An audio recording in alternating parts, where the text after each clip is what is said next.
ఓం గం గణపతయే నమః. ఓం సరస్వత్యై నమః. ఓం శ్రీమాత్రే నమః. శుక్లాంబరధరం విష్ణుం శశివర్ణం చతుర్భుజం ప్రసన్నవదనం ధ్యాయేత్ సర్వవిఘ్నోపశాంతయే. రామాయ రామభద్రాయ రామచంద్రాయ వేధసే రఘునాథాయ నాథాయ సీతాయ పతయే నమః. వాల్మీకి రామాయణం శ్రీ పుల్లల రామచంద్రుడు గారు తెలుగు చేసిన రామాయణం 13 సర్గల దాకా ఇంతకుముందు చదివాం. 14వ సర్గ 13 సర్గల దాకా దశరథుడు అశ్వమేధ యాగం చేయడానికి మొత్తం అందరినీ పంపించి అందరు మహారాజుల్ని పిలిపించడం అనేది కనిపిస్తుంది. 14వ సర్గలో దశరథుడు అశ్వమేధం యాగం చేయుట. సంవత్సరం పూర్తయి అశ్వము తిరిగి వచ్చింది. అశ్వాన్ని యజ్ఞాశ్వాన్ని వదిలిపెట్టారు. అది సంవత్సరం పాటు మొత్తం దేశం అంతా తిరిగి వచ్చింది. అప్పుడు సరయూ నది ఉత్తర తీరమునందు దశరథుని యజ్ఞము ప్రారంభమైన మహాత్ముడైన దశరథుని అశ్వమేధ యాగమునందు బ్రాహ్మణ శ్రేష్ఠులు ఋష్యశృంగుని ముందు ఉంచుకొని విద్యుక్త కార్యములు చేసిరి. వేదములలో మహాపండితులైన ఋత్విక్కులు కర్మలన్నయూ వారు వేద విధుల ప్రకారము న్యాయానుసారము ఆచరించిరి. బ్రాహ్మణులు అశ్వమేధాంగములకు ప్రవర్గ్యమును ఉపసదనమును తదితర కర్మలను శాస్త్రానుసారం నిర్వర్తించిరి. ఆ మునిశ్రేష్ఠులందరూ సంతుష్టాంతరంగులై ఆహూతులైన దేవతలను పూజించి ప్రాతస్సవనాది కర్మలను యథావిధిగా చేసిరి. ఇంద్రునకు హవిర్భాగములను సమర్పించి నిర్దుష్టమైన సోమలతను నలగగొట్టి రసము తీసిరి. యజ్ఞం చేసేటప్పుడు సాధారణంగా నిప్పును కూడా ఈ యజ్ఞానికి సంబంధించిన నిప్పును విడిగా తయారు చేస్తారు అని చెప్తుంది. అలాగే సోమరసాన్ని సోమం అనే తీగని దాన్ని నలగొట్టి దాని రసం తీసి ఆహుతి చేస్తారు.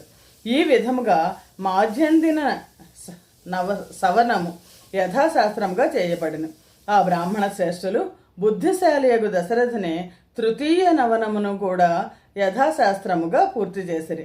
ఆ యజ్ఞములో హోమములను చేయుటలో కానీ మరి ఏ ఇతర కర్మలలో కానీ ఒక్క పొరపాటు కూడా జరగలేదు. దశరథుడు అంతకుముందే చెప్తారు, ఎక్కడైనా యజ్ఞయాగాదులు చేసేటప్పుడు ఒకవేళ పొరపాటు జరుగుతుందా అని బ్రహ్మరాక్షసులు ఎదురు చూస్తూ ఉంటారట.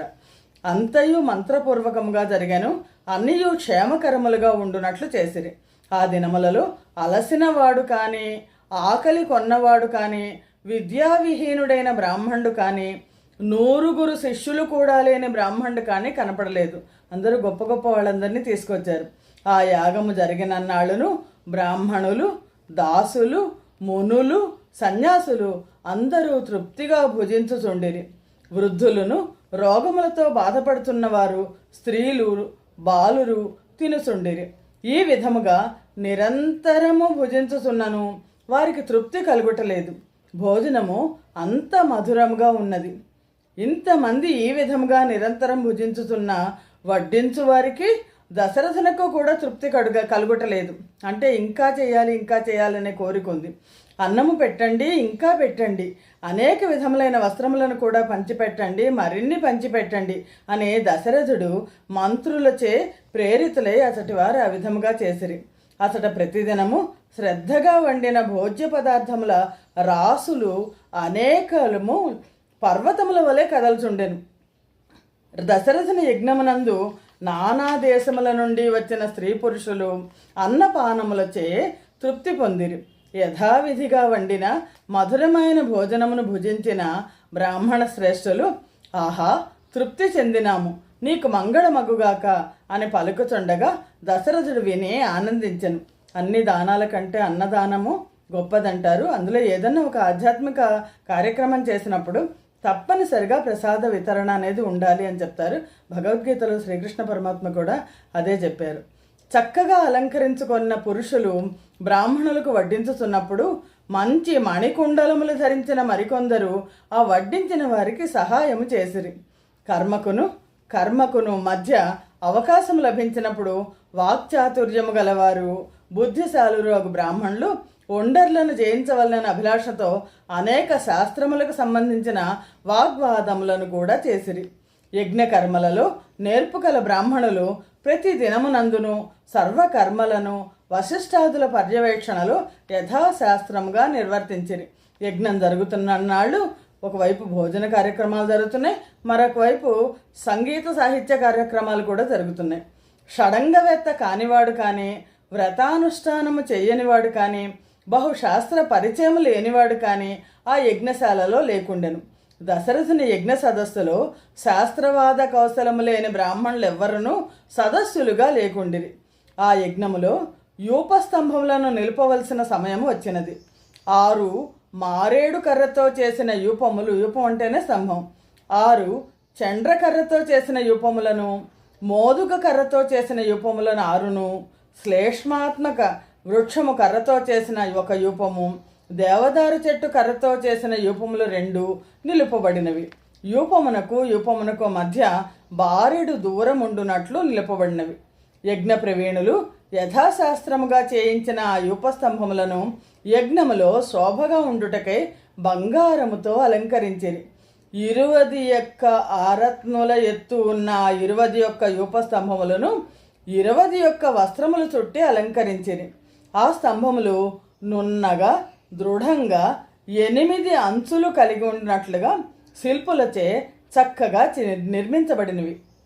వాటినన్నిటినీ యథాశాస్త్రముగా నిలిపిరి. వస్త్రములు కప్పి పుష్ప సుగంధాలతో అలంకరించిన ఆ యూపస్తంభములు ఆకాశమునందు సప్తర్షుల వలె దీప్తిమంతములై ప్రకాశించినవి. శాస్త్రములో చెప్పిన కొలత ప్రకారం నిర్మించిన ఇటుకలు పేర్చి శుల్భకర్మయందు అంటే ఒంటిపేట తాడుతో కొలుస్తారట. కొలతలు వేసి అగ్నివేదికలు కట్టడంలో చాలా నిపుణులు ఉంటారు. ఆ నిపుణులైన బ్రాహ్మణులు అగ్నివేదికలు కట్టిరి. ఈ రోజుకి కూడా యజ్ఞయాగాదులు చేసేవాళ్ళు ఈ కొలతలని పాటిస్తున్నారు. కొన్ని వేల సంవత్సరాల నుంచి భారతీయ సంస్కృతిలో పాటించబడుతున్న విధి విధానాలు ఇవి. దశరథుని చిత్యాగ్నిని ఉంచుటకు వీలుగా నేర్పుగల బ్రాహ్మణులు గరుడాకారమైన వేదికను నిర్మించిరి. దీనిని ఇతర వేదికల కంటే 3 రెట్లు ఇటుకలు ఎక్కువగా ఉంచి కట్టుటచే మొత్తం 18 వరుసలైనవి. శాస్త్రములో చెప్పిన విధానమును అనుసరించి ఆయా దేవతల కొరకై పశువులను, సర్పములను, పక్షులను కట్టబడినవి. ఇంతలో పశు విషసనము చేయు సమయం వచ్చినప్పుడు అశ్వమును, కొన్ని జలచరములను ఋత్విక్కులు శాస్త్రానుసారముగా యూపములకు బంధించిరి. 300 పశువులను, దశరథుని ఉత్తమాశ్వమును యూపస్తంభములకు కట్టిరి. కౌసల్య ఆ అశ్వమునకు ప్రదక్షిణం చేసి దానిని 3 కత్తులతో వధించెను. ఆ రోజుల్లో యజ్ఞాలలో పశువులను ఇవ్వడం ఆచారంగా ఉండేది. ఇప్పటికీ కూడా కొన్ని చోట్ల జరుగుతోంది అనుకుంటాను. ధర్మశ్రద్ధావతి అగు కౌసల్య స్థిరమైన చిత్తముతో ఒక రాత్రి ఆ అశ్వ సమీపమున శాస్త్రోక్త రీతిని నివసించెను. హోత, అధ్వర్వువు, ఉద్గాత అను ఋత్విక్కులు రాజమహిషిని పరివృత్తిని వావాతను గ్రహించిరి. రాజుతో పాటు రాజ్యాభిషేకం పొందిన భార్యని రాజమహిషి అంటారు. కౌసల్య దశరథునిది రాజపట్టమహిషి. ఉపేక్షిత భార్య పరివృత్తి, భోగిని స్త్రీ వావాత. ఈ యజ్ఞమునందు వారిని అట్లు ఋత్విక్కులకు ఇవ్వవలను. ఋత్విక్కులు వారిని పరిగ్రహించి వారికి బదులుగా మరొక వస్తువు ఏదైనా తీసుకొని వారిని తిరిగి యజమానునికి ఇచ్చివేయను. ఒకసారి దానం చేశాక మళ్ళీ వాళ్ళు దాన్ని డబ్బులు తీసుకుని దాన్ని వెనక్కి ఇచ్చేస్తారనమాట. ఇంద్రియ నిగ్రహవంతుడును ఉత్తమ జ్ఞాన సంపన్నుడును అగు ఋత్విక్కు ఆ అశ్వం యొక్క వపను తీసి యథాశాస్త్రంగా పక్వం చేశాను. దశరథుడు తగిన సమయమున శాస్త్రానుసారముగా తన పాపమును తొలగించుకొనుటకై వపాధూమ గంధమును వాసన చూసెను. 16 ఋత్విక్కులు అశ్వం యొక్క వివిధ అంగములను సమంత్రకముగా అగ్నిలో హోమం చేసిరి. ఇతర యజ్ఞములలో హవిస్సును జువ్వి కొమ్మలపైన ఉంచి సంస్కరించవలను. అశ్వమేధమునందు మాత్రము ప్రబ్బలి తీగపై ఉంచి సంస్కరించవలను. కల్పసూత్రానుసారముగా అశ్వమేధము 3 దినములలో చేయవలసిన యజ్ఞము. మొదటి దివసమునందు చతుష్టోమని పేరు, 2వ దివసమునకు ఉక్త్యమని పేరు, 3వ దానికి అతిరాత్రమని పేరు. శాస్త్రానుసారముగా విహితములుగా అనేకములైన ఇతర క్రతువులను కూడా దశరథుడు ఆ సమయంలో చేయించెను. జ్యోతిష్టోమ, ఆయుర్యాగములు, 2 అతిరాత్రములు, అభిదిద్యాగము, విశ్వదిద్యాగములు, అప్తోర్యాగమను ఒక మహాక్రతువు, ఇవన్నీ కూడా చేయబడ్డవి. తన వంశమునకు అభివృద్ధి చేకూర్చు దశరథ మహారాజు తూర్పు దిక్కునందున్న దేశమును హోతకును, పశ్చిమ దిక్కునందున్న దేశమును అధ్వర్యునకును, దక్షిణ దిక్కునందున్న దేశమును బ్రహ్మకును, ఉత్తర దిక్కునందున్న దేశమును ఉద్గాతకును ఇచ్చివేశను. పూర్వము బ్రహ్మ విధించిన అశ్వమేధ యాగములు ఈ విధముగా దక్షిణ ఇయ్యవలనని నిర్ణయించబడింది. దశరథుడు ఆ క్రతువును పూర్తి చేసి దాని ఫలము పరిపూర్ణముగా లభించుటకై ఈ భూమినంతయు ఋత్విక్కులకు దానము చేశాను. కానీ ఆ ఋత్విక్కులందరూ పాపరహితుడైన దశరథునితో ఇట్లన్రి, ఈ భూమినంతయు రక్షింపగలవాడవు నీ ఒక్కడవే. ఎల్లప్పుడూ స్వాధ్యాయాధ్యయనము చేయుచుండు మాకు భూమితో పనిలేదు. ఈ భూమికి బదులుగా స్వల్పముగా ఏదైనా ధనము నిమ్ము. శ్రేష్టమైన మాణిక్యము కానీ, బంగారము కానీ, గోవులు కానీ, లేదేని ఏ వస్తువు లభ్యమో అది కానీ మాకు భూమితో ప్రయోజనము లేదు. ఈ రోజుల్లో కూడా అలాగే చేస్తాం. ఇప్పుడు గోదానం చేసినప్పుడు యజ్ఞయాగాదుల్లో గోదానం చేయాలంటే గోవుని దానం చేస్తే గోవుని తీసుకొచ్చి నిజానికి దానం చేయాలి. ఆ తీసుకునే దానం చేసే అతను కూడా గోవుని తీసుకుని దాన్ని పెంచుకుంటారో లేదో తెలియదు. అందుకని ఒక వ్యక్తి దగ్గర నుంచి గోవుని తీసుకొచ్చి అది బ్రాహ్మణుడికి దానం చేసేసి ఆ బ్రాహ్మణుడు మళ్ళా కొంత ధనానికి ఆ వ్యక్తికి మళ్ళీ తిరిగి ఇచ్చేస్తాడు. అలాగా గోదానం ఈ రోజుల్లో జరుగుతోంది.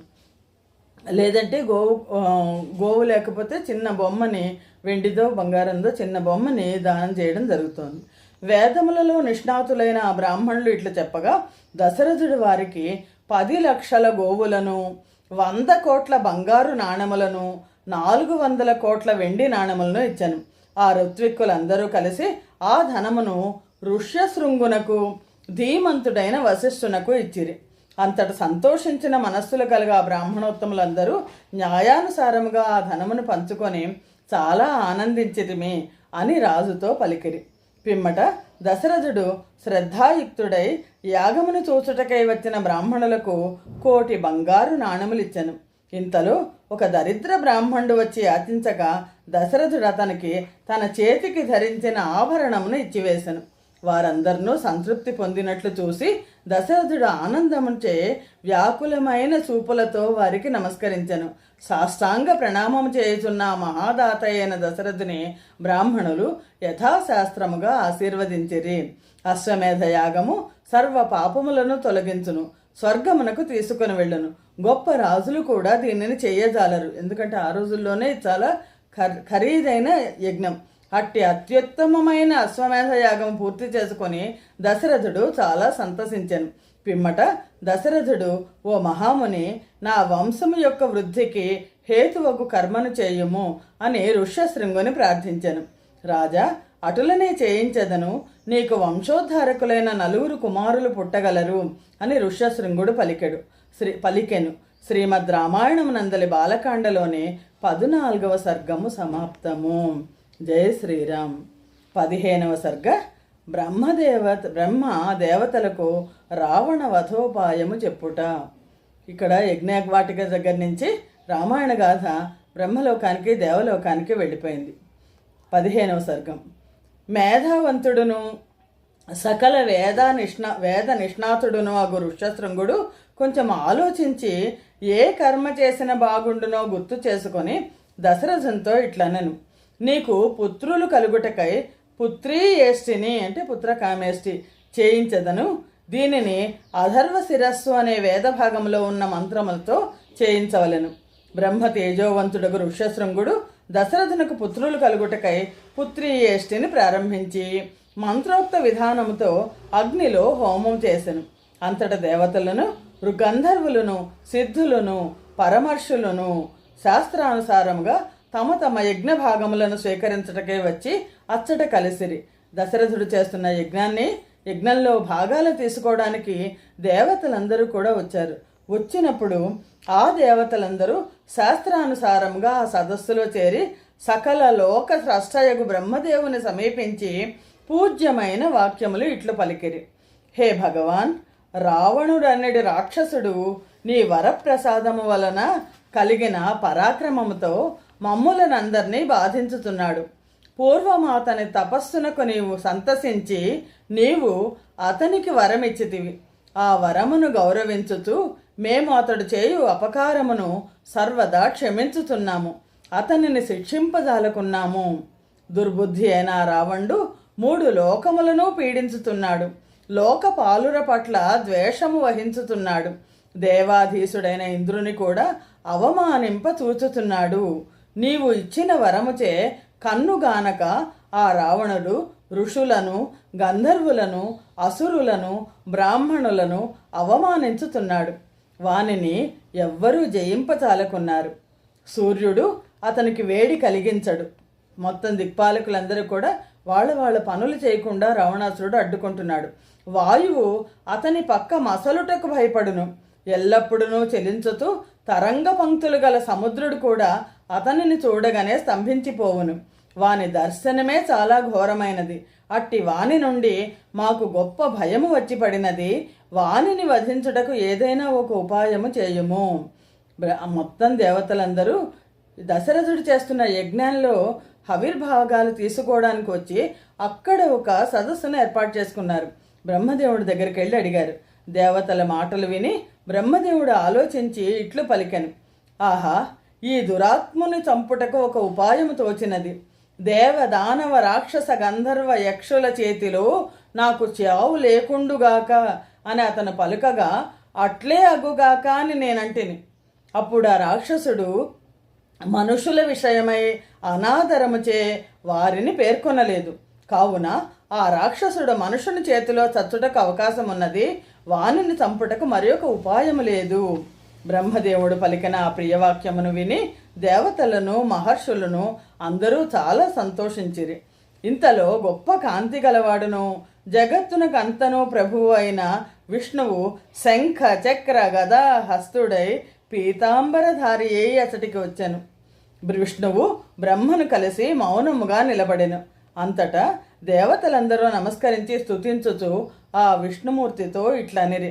ఓ మహానుభావ, లోకముల హితము కొరకై నిన్ను ఒక కార్యము చేయుమని వేడుతున్నాము.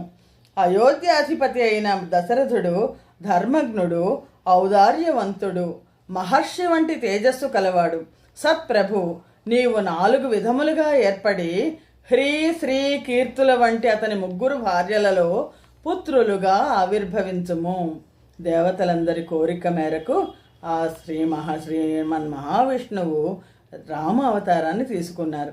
నీవు ఆ దశరథ భార్యలయందు మనుష్యుడుగా జన్మించి మితిమీరి పోవుచున్నవాడును, లోకములకు కంటకము వలె ఉన్నవాడును, దేవతలచే చంప శక్యము కానివాడును అగు రావణుని యుద్ధమునందు సంహరించుము. మూర్ఖుడైన ఆ రావణుడు వీర్య మదముచే దేవతలను, గంధర్వులను, సిద్ధులను, మునిశ్రేష్ఠులను బాధించుతున్నాడు.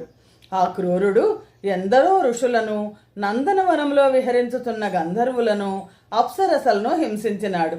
కావున సిద్ధ, గంధర్వ, యక్షులను మేమును మునులతో కలిసి నిన్ను వేడుకొనుటకై ఇచ్చటికి వచ్చినాము. మేమందరము నిన్ను శరణు పొందుతున్నాము. ఓ శత్రు వినాశక, నీవే మాకందరికీ అత్యుత్తమమైన గతివి.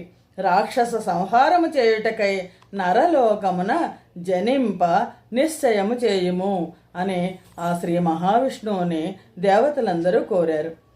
దేవతల ప్రభువును, దేవతా శ్రేష్ఠుడును, సర్వలోకములచే నమస్కరించబడిన వాడును అగు శ్రీ మహావిష్ణువు ఈ విధముగా ప్రార్థించబడిన వాడే ధర్మమును అనుసరించు వారగు అతడికి చేరిన బ్రహ్మాది దేవతలనందరినీ ఉద్దేశించి ఇట్లు పలికెను. మీరందరినూ భయము విడిచిపెట్టుడు, మీకు క్షేమమగును. మీ హితము కొరకై నేను క్రూరుడును, దురాత్ముడును, దేవతలకు, ఋషులకు భయము కలిగించువాడును అగు రావణుని, వాని పుత్ర, పౌత్ర, అమాత్య, మిత్ర, జ్ఞాతి, బాంధవులను, రావణుడిని ఒక్కడినే చంపితే చాలదు, మిగిలిన వాళ్ళందరూ కూడా ఉంటారు, యుద్ధమునందు సంహరించి 11,000 సంవత్సరములు మానవ లోకంలో నివసించి ఈ భూమిని పాలించగలను. భగవంతుడు పరమాత్మ ఎంత భరోసా ఇచ్చారు దేవతలకి. బుద్ధిమంతుడగు విష్ణుదేవుడు దేవతలకు ఈ విధముగా వరమునిచ్చి తాను మనుష్యలోకములో అవతరించుటకు తగిన స్థానము గూర్చి ఆలోచించెను. పద్మపు రేకుల వంటి నేత్రములు గల ఆ మహావిష్ణువు తనను 4 విధములుగా చేసి దశరథుని తన తండ్రిగా చేసుకొనుటకు ఇష్టపడెను. అంతటా దేవతలను, గంధర్వులను, రుద్రులను, అప్సర స్త్రీ గణములను దివ్యముగు స్తోత్రములతో ఆ శ్రీ మహావిష్ణువును స్తుతించిరి. భయంకరమైన పరాక్రమము గల ఆ రావణుడు వృద్ధి పొందిన గర్వముతో విజృంభించుతున్నాడు. ఇంద్రుని ద్వేషించుతున్నాడు. లోకములను ఏడ్పించుతున్నాడు. మునులను బాధించుతున్నాడు. సర్వదా మునులకు భయహేతువగుతున్నాడు. అట్టి వానిని పూర్తిగా నిర్మూలించుము అని ఆ శ్రీ మహావిష్ణువుని కోరారు. గొప్ప పౌరుషము కలవాడు, లోకములను ఏడ్పించువాడు అగు ఆ రావణుని సైన్య బాంధవాది సహితముగా చంపి చాలా కాలము పాటు ఏ చింతలు లేనివాడివై దేవేంద్రునిచే రక్షించబడినదియో దోషములు కానీ పాపములు కానీ లేనిది అగి స్వర్గలోకమునకు తిరిగి రమ్ము అని దేవతలు శ్రీ మహావిష్ణువును ప్రార్థించారు. శ్రీమద్ రామాయణంలోని బాలకాండలోని 15వ సర్గము సమాప్తము. యోగేశం సచ్చిదానందం వాసుదేవం వ్రజప్రియం ధర్మ సంస్థాపకం వీరం కృష్ణం వందే జగద్గురుం. కృష్ణం వందే జగద్గురుం. జయ శ్రీరామ్.